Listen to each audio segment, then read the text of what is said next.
Hello, and welcome to another episode of Rugby Through the Leagues podcast.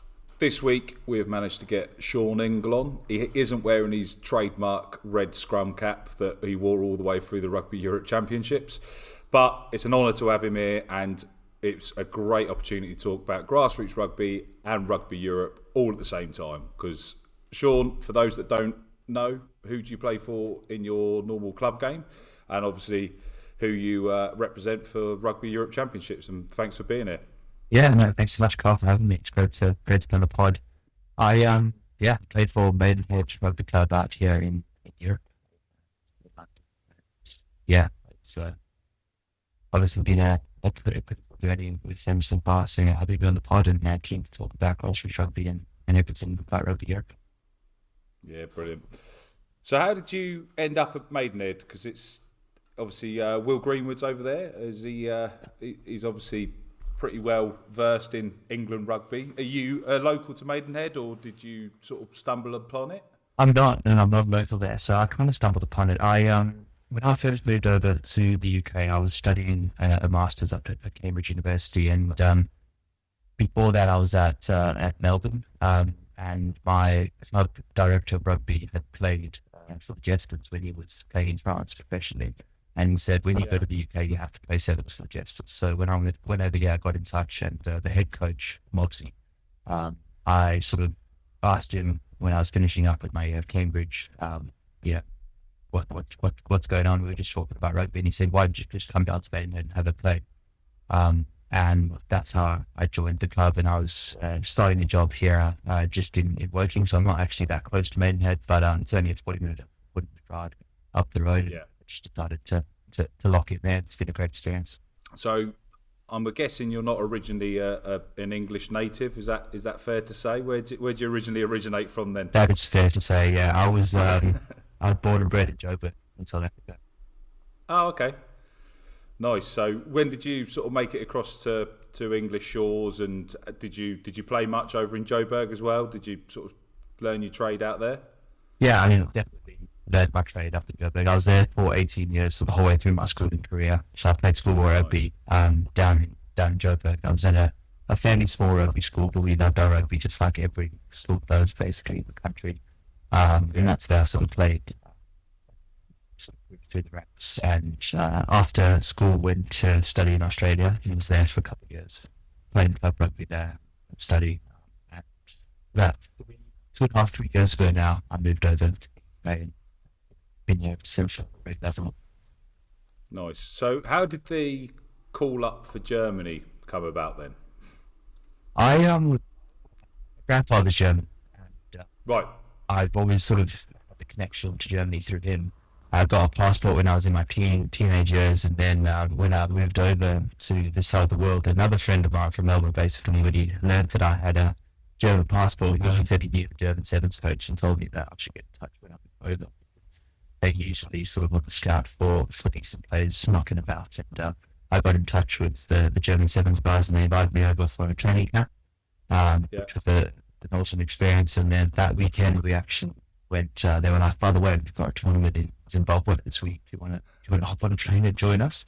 And I was studying at the time, so I had sort of fairly flexible schedule. So I Zimbabwe and played a sevens tournament with them, and it was just that was the beginning of the German rugby journey, and they opened their arms to me very welcomely. Yeah. It's been an amazing experience ever since. So obviously it started with the sevens. How did you because a lot of people get tarnished once they've started sevens, and that's as far as they go. How did you manage to get into the 15 setup? Was it because of your club rugby at Maidenhead, or was it something that you'd naturally progressed into and wanted to put your hand up to as well?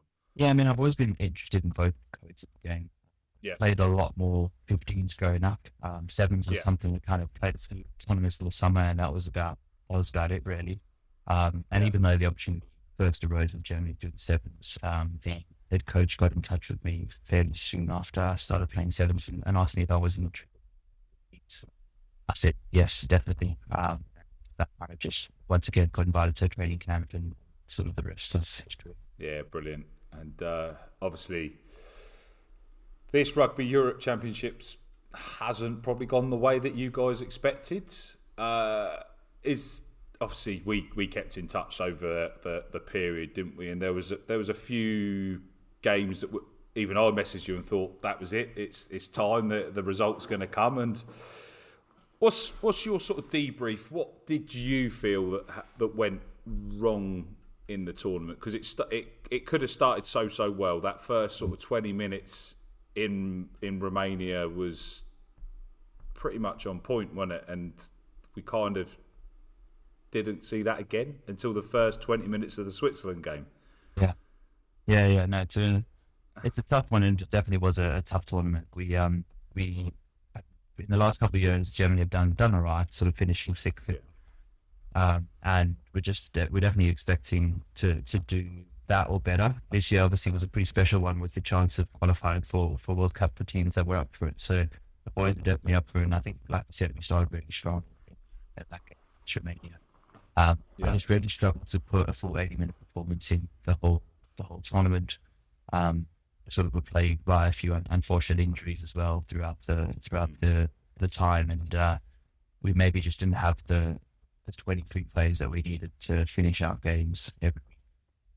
So yeah, it was a real tough one for us. I think we definitely didn't perform as well as we wanted to as a unit, and I guess the results showed in that sense. Yeah, because obviously I was covering the games, writing articles and stuff, and pretty much I don't think you had the same team sheet at any point throughout the tournament, did you? There was always at least a few changes consistently, and potentially locked you off your rhythm, as you said. Obviously, you had a blinding tournament, mate. To be honest, I couldn't wax more lyrical about how well you done throughout the tournament, and I think a lot of people would have probably put you in a team of the tournament from outside of the teams that had obviously got the results. What was your takeaways? Because it must have been really hard to try and keep yourself upbeat and confident within an environment that's wasn't quite getting there, and that you're obviously having to try and lift the lads and carry the lads around to a certain extent to push them. And how did you sort of enjoy your tournament, obviously apart from the results? Yeah, I mean, apart from the results, obviously, which were tough, and got to the end of the tournament, and were definitely sort of weighed a bit heavy on me that we, as a unit, hadn't done that well. But I had a great time. It was my first Rugby Europe Championship. First time I'd played a few caps beforehand, but it was the first time I'd actually had sort of a solid campaign of international rugby week in and week out, and I just sort of felt like I thrived on the experience. I really enjoyed going to play at stadiums against international teams, and I think for me, playing here in Maidenhead is all good, but being able to test myself against sort of international level athletes and guys that had a really high caliber, for me, it was just a challenge that I think I relished. So yeah, it was a tough 6 weeks. The results didn't go for us, and it was a pretty moving schedule, traveling back and forth from the UK, because I was still working full time during the process. Oh, wow.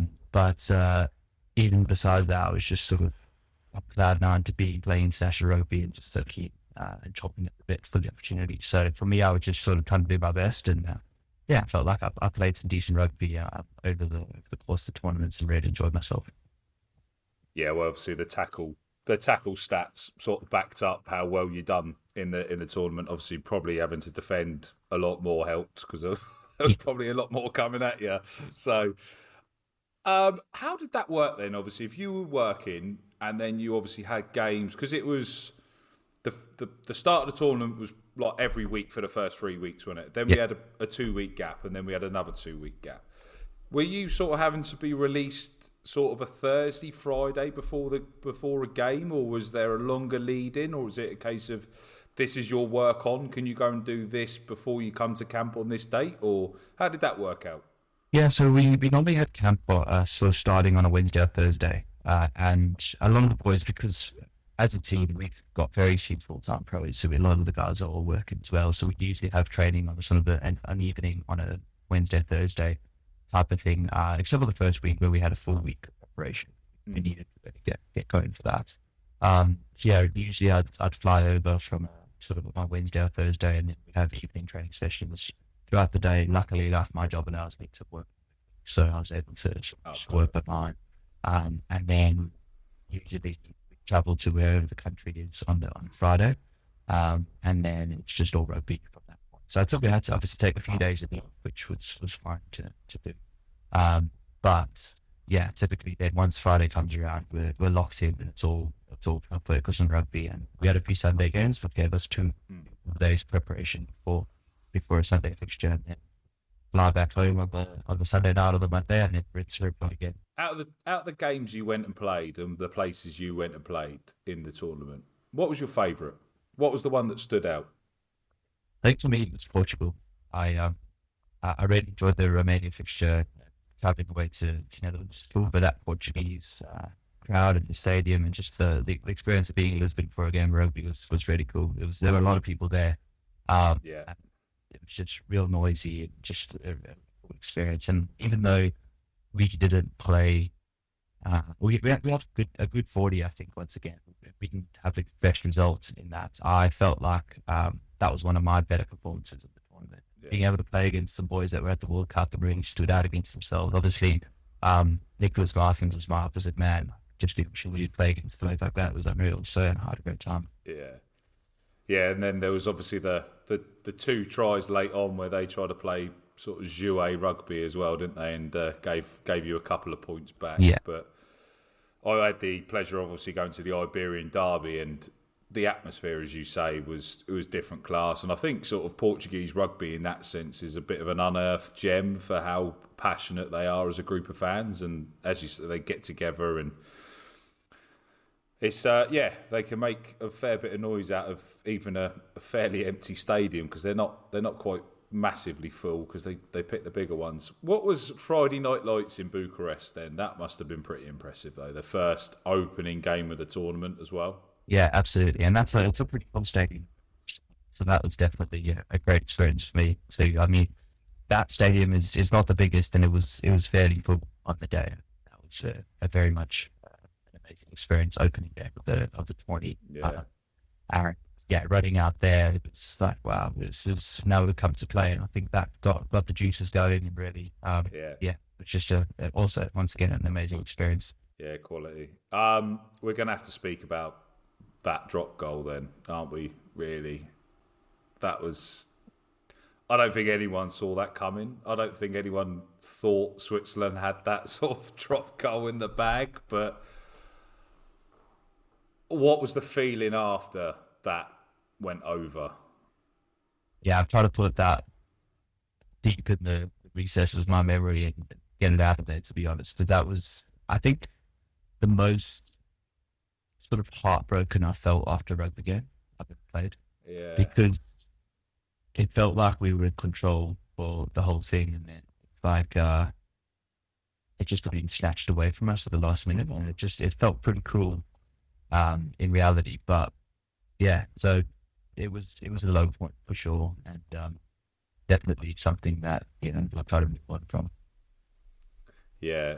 How does the team get together after that? How do you sort of process that as a team as well? Because it's, as you said, it's heartbreaking for one person, but as a group of lads that have gone through the whole tournament together or not together, obviously who was there, and then it ends in what it was about the 83rd minute or 84th minute, and as you said, you were pretty much in control for 60 minutes of the game.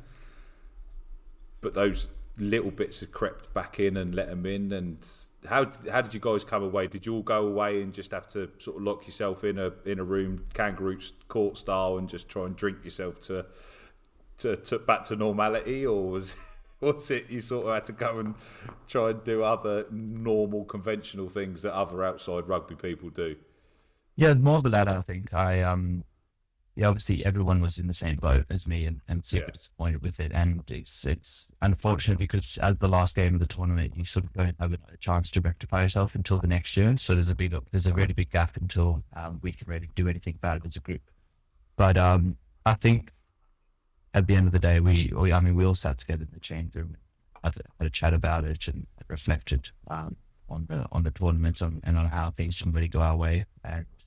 And that was basically all we could do. I think everyone also ended up meeting up together at a pub and just sort of celebrate some of the small successes that we've been able to have over the tournament. Because even though it didn't all go our way, there's definitely things to grow on. And so a few boys made their first caps. A few boys really had good experiences through it. And I think the plan is to just try and take the hurt from this year and make them sort of work for us in next season. Because you had that young, is it Christopher Henning, the 10? He sort of made his bow, the second of the last game he sort of come in, and he looked pretty comfortable for, 20 years old, sort of straight into the deep end, pretty much on the back foot with you guys. And it looks like you guys have got a fairly solid core throughout. Obviously, Lil Wolf, yourself, and then obviously if Henning and you got, I can't pronounce his surname. The 15 that literally can kick it from the other side of the moon. Yeah. He's got one hell of a boot on him, isn't he? And like, if you can get that all ticking together, there's no reason you can't go that and obviously rectify it next year. But next year is obviously the relegation battle. So there's gonna be the finals day supposedly. So all games are played on the last day. So there's a bigger sort of emphasis on next season with you guys to rectify it. But missing out on that World Cup opportunity as well it was quite disappointing, the tournament, at that sort of thing, because after the first two games the top 4 spots were already done. It was down to that 5th spot, wasn't it? And I think if some of the games have been sort of shuffled and maybe the top teams have played each other at the start, some of that result may have been a little bit different. Do you think that as well, that it kind of removed all jeopardy from the tournament?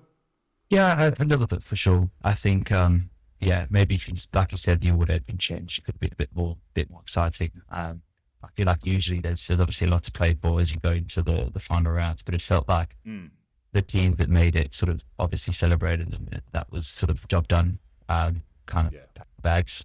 But obviously for us, it was a very outside chance of making it into that next playoff.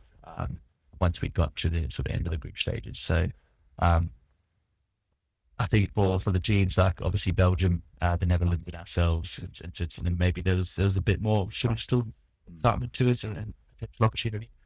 And I think there was still hope and belief that that's something we will have other bag. We had one good performance to go our way and make our way into that sort of sphere. But just as it happened, it wasn't the case. Yeah. So have you guys got any pre-season, summer tour? Have you got any games? Germany got any games in the summer at all to try and get your eye in ready for the next European Championships? Yeah, last I heard that we hadn't been able to line anything up. I think we struggled a bit funding wise this last season. So I think we're hoping that something will come up, but at the moment I haven't heard of this point. It's a shame, isn't it? Because Belgium weren't. So Belgium obviously got into the qualifying spot, didn't they? And they originally didn't have any summer tour lined up, so they had nothing to prepare them to go into the November qualifications. Yes. They ended up having a swap with Netherlands. The Netherlands have swapped so that they could go to the USA to at least get their eye in before. So these two nations having that opportunity to get a summer tour together and stuff, as you sort of touched on with funding. It makes it harder for you guys to create that team environment as well a little bit, do you think? Because as you said, you had to literally squeeze everything together in a week camp before the start of the tournament and then try and expect to get a result out of it. Because I was speaking to the Netherlands team as well after the Spain game, the first game of the tournament. They said, we've literally had a week together. We've had to come here and play Spain and we've had a week together. And then obviously they went and put a better performance in against obviously Georgia the week after, and then obviously did the demolition job on the Swiss. How hard is that? How's a coach as well? Obviously from a player's point of view, when you turn up to camp, how does a coach how does he try to convey his ideas into a week? Like you said, it's your first European Championships. First time you've pulled that shirt on in such a championship level. How do the coaches sort of try and convey that message in such a concise space without ruining the message at the same time? Yeah, it's definitely a challenge. I think I mean, it's something that we face, and obviously there's other countries in the league that have a similar problem. Those that struggle to get people in time. And with only a week to go, and people obviously coming from different teams that have different playing styles, and the whole name of the game is how to build the cohesion as possible. And I think one of the approaches our coaches have taken, particularly, and I can mainly speak for the forwards because that's where I'm playing, is kind of kept the same sort of philosophy and playing style from previous years. So I mean, I made my debut against Hong Kong in 2022, and we still had a very similar.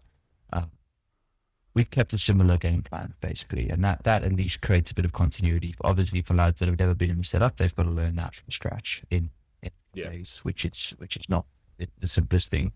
But I think trying to keep continuity and having the same people around year after year obviously makes a big difference. It's a slow build because you've got some time together, and you've just got to try and make the most out of the time that you have.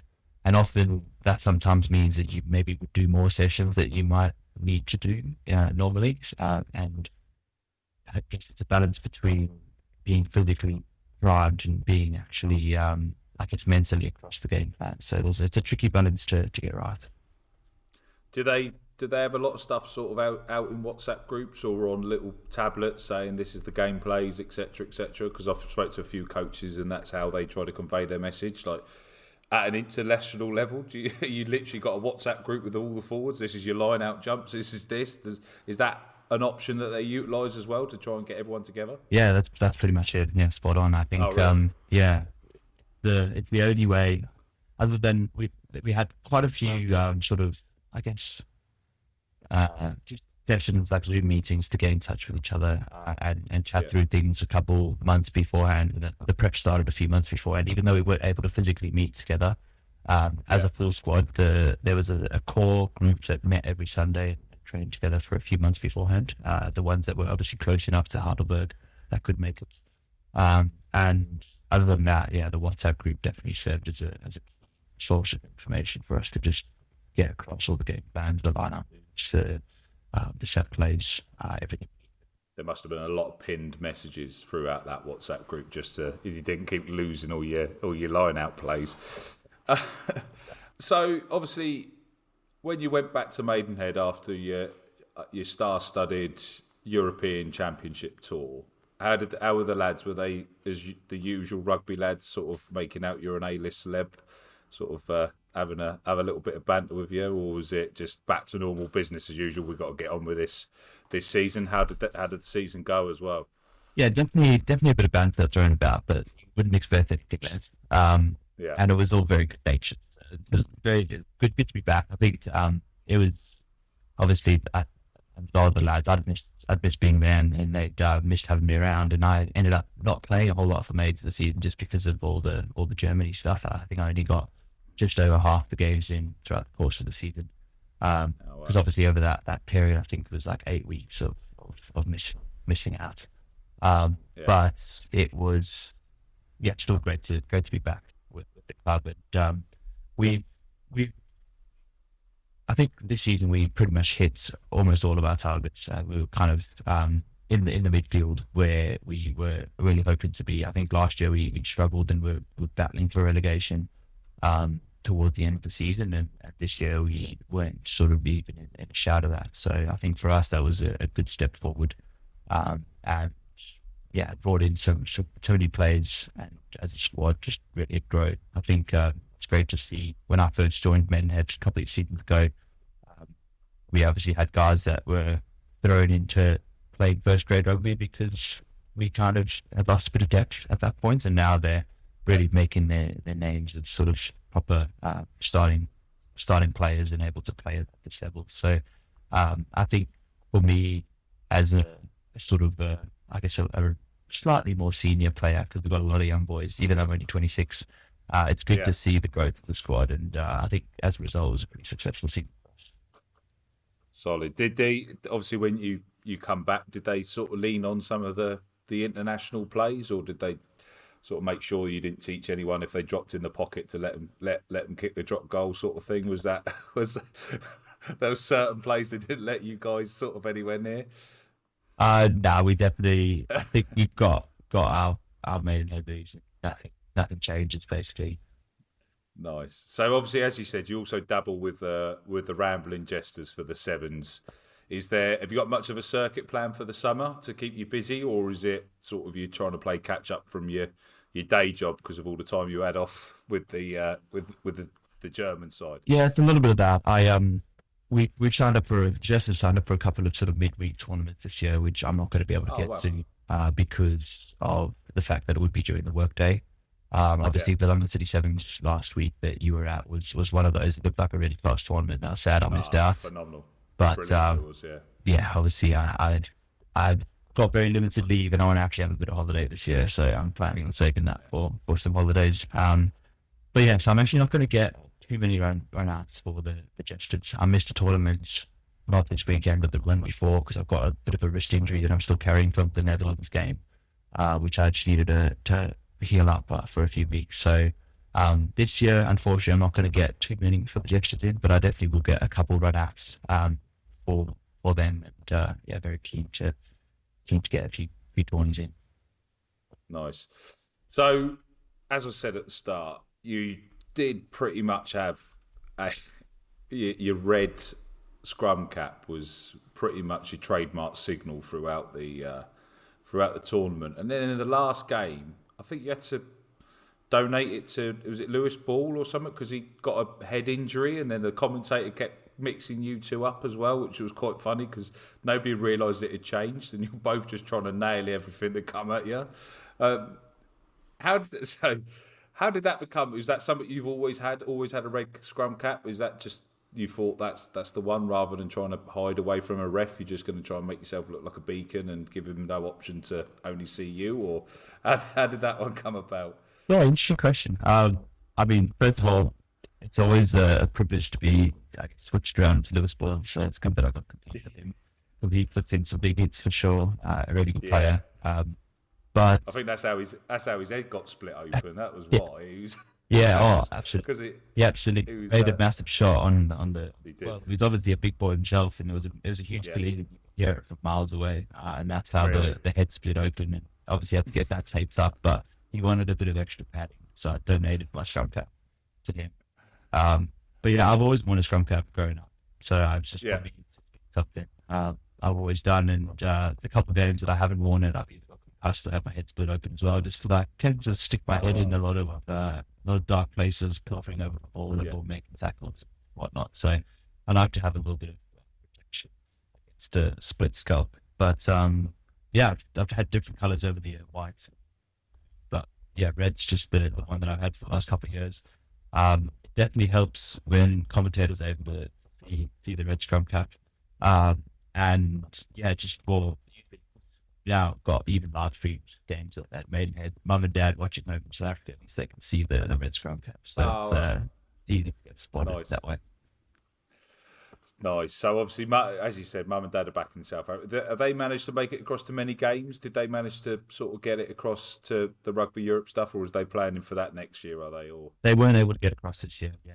So it's not something planned at time really. I didn't think about it until too late, and it's obviously not the cheapest thing to get over this side of the world. So maybe we'll try and do that for. Yeah, it'd be nice. It'd be really nice to. Yeah, I'd love for them to come watch me play in international rugby again. I think that would be a special moment. But yeah, that'd be pretty epic. Imagine at finals day would probably be a good one. At least it's all the games are in one go and one spot for them to come to. So obviously, grassroots rugby.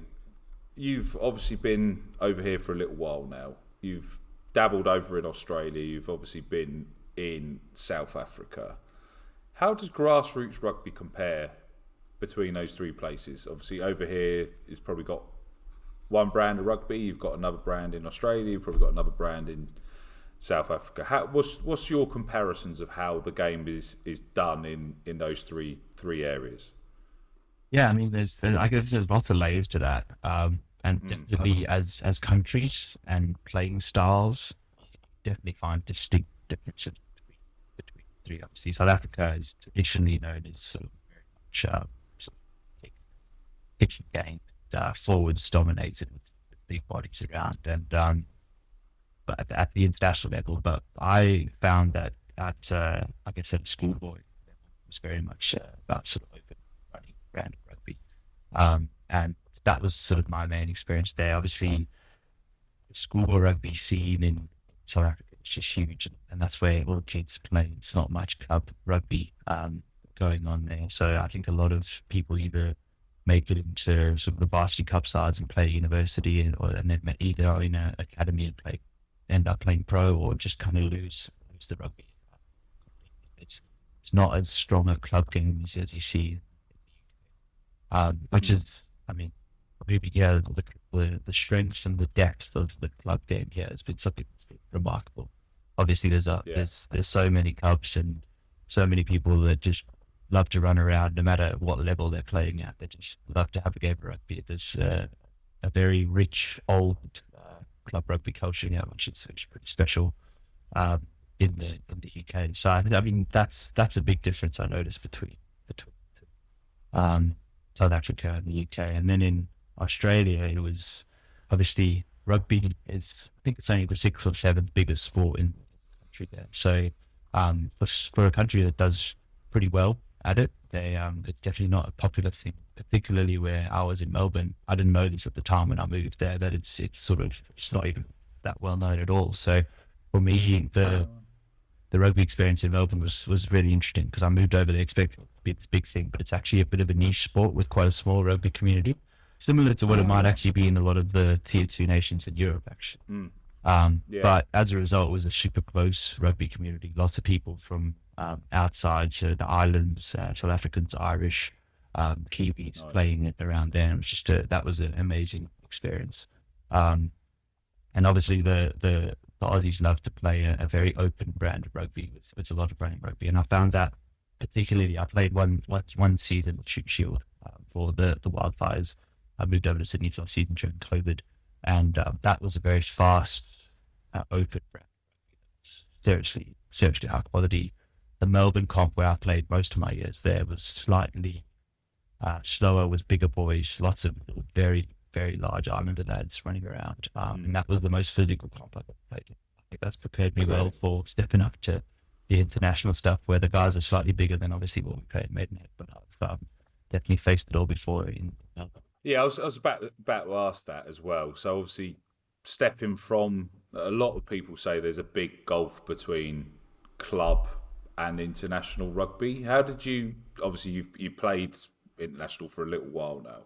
How did you find the gap when you first jumped in? Was it, well, actually, I'm here, I'm ready, I'm fine, or, well, fuck, I've actually got to do. I'm a little bit behind, or how did it kind of feel when that first game got in your bank? I definitely noticed the gap. I at the time was playing university rugby with the Cambridge lads, and we had sort of a really mix in terms of a lot of young boys that just come out of school and really done a whole lot from a rugby perspective, but were just talented lads. And then we had the guys of likes of Toby Flood and Matt Simmons running around about the Cambridge side as well. Tommy Costello, who played for Italy, I don't know how many times. So we had a bit of a mixed bag there. And I mean, the quality of training and stuff was pretty good there. But then you go into the international level and things just step up a bit. And I mean, I played some decently high level games before that had prepared me well from a club rugby perspective. And I had a chance to play against the Japanese Wolfpack touring team when they toured Melbourne. I played for Melbourne Rising against them with obviously the Japanese squad was pretty stacked at the time, but we played with the likes of Sione Tuipulotu and Jordan Ubisi and Rob Leoda were all in my team that day. Nice. And that was sort of my first taste of, wow, this is like really high-paced, really intense.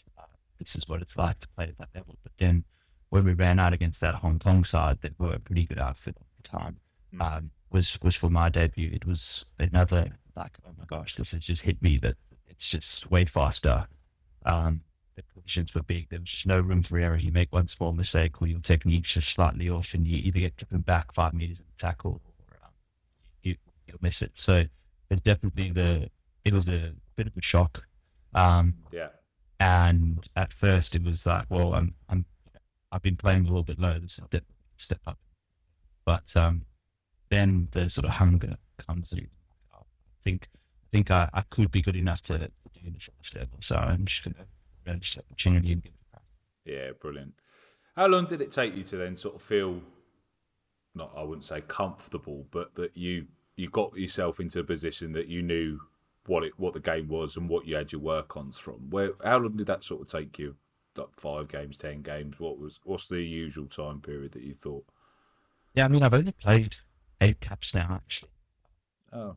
For Germany, because there was a bit of a period in the middle where I missed the Rugby Europe Championship last year, for example, so I played those first 2 games for Hong Kong, and there was a bit of a gap between me playing this year. Yeah, okay. So yeah, it was actually, I feel like you said, I wouldn't sound comfortable, but I feel like after that first cap in Hong Kong, we then played a second one the same week. I think it was 3 or 4 days later. We had 2 tests against each other. Then I kind of had convinced myself that I can sort of do it at this level. And then from there onwards, obviously there was work ones I had to do, things I always knew on. But I think I'd given myself the confidence that I can have a go at that level. And then every time, obviously, play something slightly better than I played before, there's that tiny little flicker of doubt, like how has this going to go? But I think it's just I've now got the much steps. Why did you miss out on the Rugby Europe Championships last season? Was it selection, or were you just unavailable? How did that cookie fall for you? It was mostly a bit of an eligibility issue, because I, through my grandfather, do qualify to play for Germany, but there was an investigation by World Rugby. I think we'd maybe done some incorrect paperwork or something for one of the games, and maybe not followed the correct procedure in the eyes of World Rugby. So there was something that was opened up from their side, and it just took a really long time to go through the legal process to solve. And it did eventually get solved, and my name got cleared. But for a little while, I was under investigation. So yeah. Glad you got your name cleared at least. So that definitely helps. So obviously that must have given you a little bit more of a hunger as well to think, actually, I really want to get back on this stage and prove after that investigation I'm actually here for a reason as well. Yeah, absolutely. I mean, for me, it was a pretty frustrating period. I'd made my debut pretty recently, and that was an amazing tour, and key to sort of build on that experience in the rec. The following February, and it came about that I wasn't able to play that year, so I missed out on a full year of international rugby. It was frustrating, and I was definitely built up a bit of a fire inside me to want to do well this season. Nice. So as you said, you were over at the Cambridge Rugby as well. How did your time go there? Because you obviously we had James Shanahan on previously, so you'd have been the coach. So James Shanahan has been on the pod previously, and we were discussing recruitment of how that had to go, because he was just he said, I don't know what's turning up each year. He said sometimes we're going down with a clipboard down the halls just trying to sign up randomers that might look like rugby players. How did your time obviously under Shanna's go, and how did your time at Cambridge go when you were there? Did you manage to win the cup and everything as well, or? Yeah, so we managed to win varsity, which was a pretty amazing experience doing. It was the last year I'd actually played it as well. Playing on the home ground was pretty cool. Things looked around, turned up, and was really good to get it with, even though we did everything we could to try and move that way. We had, like I said, we had a pretty star-studded team, and the Oxford lads did as a star-studded team, but we made a spot for ourselves in the day. But it was a phenomenal experience and a great party afterwards. yeah, the whole Cambridge rugby experience is just so unique and not like anything else I've ever come across. Because, like you said, it's just such a mixed bag, and you never know what's going to turn up. But just fortunate happened that we had a really good bunch of lads from all over the world rock up that year. So it was a great experience to meet so many different people from all over the place. The actual year, I think, was unbelievable too. And the rugby club was a big part of being such a good town. It's just it's got a lot of history to it, and some really weird and archaic old traditions that happen. So it just was really unique and was an incredible time. Yeah, brilliant. Shannon was saying that there was always seems to be a shortage of props as well, because not many people that go to Cambridge are usually got a shit diet and probably eating crap like the rest of us props. So it was. So you didn't get asked the question to suddenly jump in the front row then? No, thankfully not. Yeah, it's and that's also that's one of the unique things about it. I've never seen this before, where people get put on proper prop conversion programs when from the beginning of the season. You'll rock up in September, and a few people will be selected as you've got the opportunity to be a prop this year, and you might just play varsity if you go and drink 4 gallons of milk a day and put on 30 kilograms. You might be alright. And that was just bizarre. And there were a couple of my mates ended up having to do that. And when and played varsity matches as well, that was cheap. So kudos to them for that. But yeah, putting on that much weight in a season, not the easiest thing to do. It's a big thing. Nah. And still being able to move as well and play a game afterwards. That's pretty impressive. Yeah, absolutely. So by the sounds of it, you've also donned the pitch with a fair few of the elite game. Who's the best player you've ever had the opportunity to play with? That's a good question.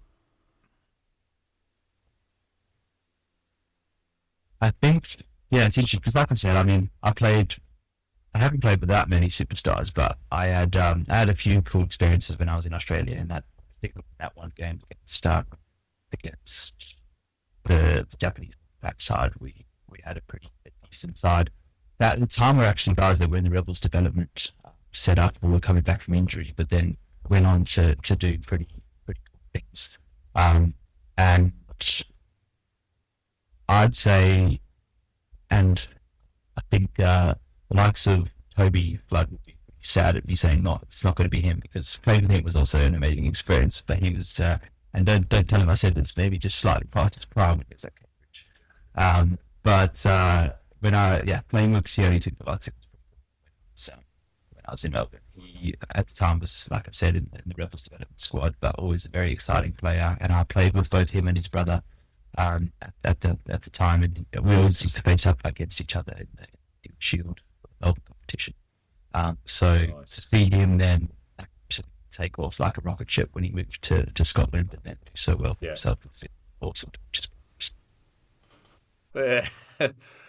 Who's probably the best player that you've played with that's not made the level that they should have reached?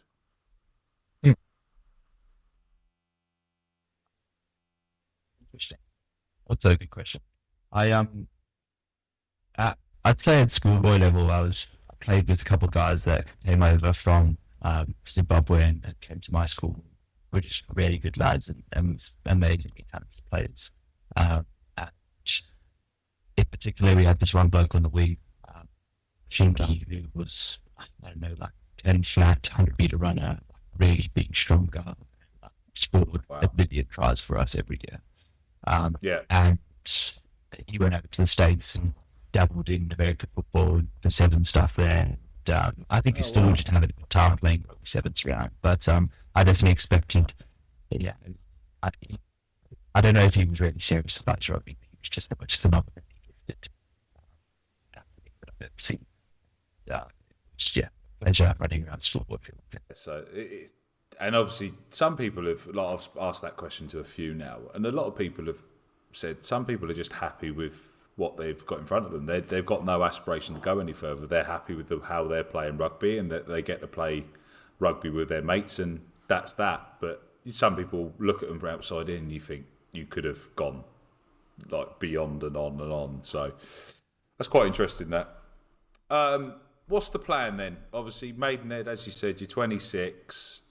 Is there any plans to try and make rugby professionally, or is that something that you obviously you're happy with your job role at the minute? We're not trying to stitch you up to your bosses and everything like that, but is that something that you've always wondered? Is that call going to come now that you've got international rugby under your belt? Is it on that CV? You think has any maybe it's a revelation? Has anyone called it, and you're going to call it out now and say, "Yeah, I've been approached"? Or Look, I don't think I'll ever close the door completely, but I'm pretty satisfied with where I'm at the moment in terms of the work I'm doing. I feel like I'm really enjoying that, and being able to play international rugby for me is scratching itch. As a youngster and like growing up, even 2-3 years ago, I was the number one aim and aspiration for me was to try and see how far I could go with rugby. I would have loved to have played some professional rugby, and that was it was definitely a major goal of mine. But I feel like I'm fairly satisfied. I think if the opportunity came knocking, I would definitely grab it. I think because it's still something I think would be amazing to do. But I think where I'm at with things, I'm really enjoying my rugby. Being able to play for Germany for me, like I said, has really been an amazing experience, and something that is it's something I never thought I'd do, is play international rugby, and being able to do that for Germany, it's just been it's been a big bucket list too. yeah, it's pretty epic to, as you say, just fly out, play in the Rugby Europe Championships, fly back in, go play for Maidenhead, play that level as well, and obviously what your parents being able to watch you on live stream at the minute, hopefully live next season after sort of the setback of whether you were eligible or not, etc. as well is just a testament to what grassroots and tier 2 rugby seems to be at the minute. You get a setback 1 minute, and next minute you've played a full tournament as well. So, what's your personal aspirations then for Germany, for obviously for the next European Championships? Have you guys already sort of discussed where you expect to put yourselves back to? Is there a target that you guys are already aspiring to as well? I think as a unit we haven't sort of targeted a specific position, but I think as a general consensus, we'd obviously love to do better this year. I think for me and for Germany in general, I think there's a lot of potential as a country. Obviously, it's a strong country, a lot of sporting history, and rugby's not the biggest sport around, but those that do like their rugby, they're really very passionate and are a great community. So I'd love to see the game bigger than as a national team. It obviously helps if we're doing fairly well for the game for everyone in the community. So yeah, we're definitely targeting the middle of the rugby Europe championship pack, and we'll see how far we can climb. But yeah, we'd love to do definitely this year. Because the sevens are doing pretty well. They just managed to sort of get through on the next, because obviously that's all just been reshuffled as well. Because World Rugby don't like making anything easy or anything possible for people to understand for too long. So they've managed to get promoted to is it Division 2 of the Sevens Super Series or whatever it's been called now. So that's pretty an epic step up as well. There's a big aspirations from. I met a few of them as well at the London City Sevens, because they put the women's and the men's into the same tournament, and they didn't look out of water at all. They looked really impressive. They looked pretty well drilled, and yeah, that is a lot of the tier 2 nations are also sort of banking on sevens being a development ground a little bit. And do you think that's where Germany sort of targeting as well at the minute, while they sort of restructure the 15s to an extent? Yeah, I mean, I think it's awesome to see the sevens done so well. It's been it's been several years now in the past, I'd say 5 or 6 years, they were knocking on the door of the World Series and just always lost that one last relegation playoff or promotion playoff. And it's great to see that they've finally been able to win one, and I'm really happy to see that all the boys are going to be, knocking around in that Sevens Division 2, and I think it makes the experience for them. And I also like to see when we send our squad to tournaments around the UK and elsewhere in Europe to build up the talent, because there's some really exciting players coming through that hopefully might even make the switch over and come into the big teams from a background perspective. But yeah, I think that it definitely is a be that way for other countries, South Africa, Box, and the bees, and how some of them have gone on to be All Blacks. It's a proven model, and they can work that way quite well. So it's great to see that it's doing well. It would be great to see if some of those guys can also go on and do fairly well in the 15 setup too. So I think it's quite an exciting space to watch, and really happy to see that we're doing fairly well in this space. Shawn, I think we've pretty much covered most of it, and I'm sure we could probably continue for a lot longer.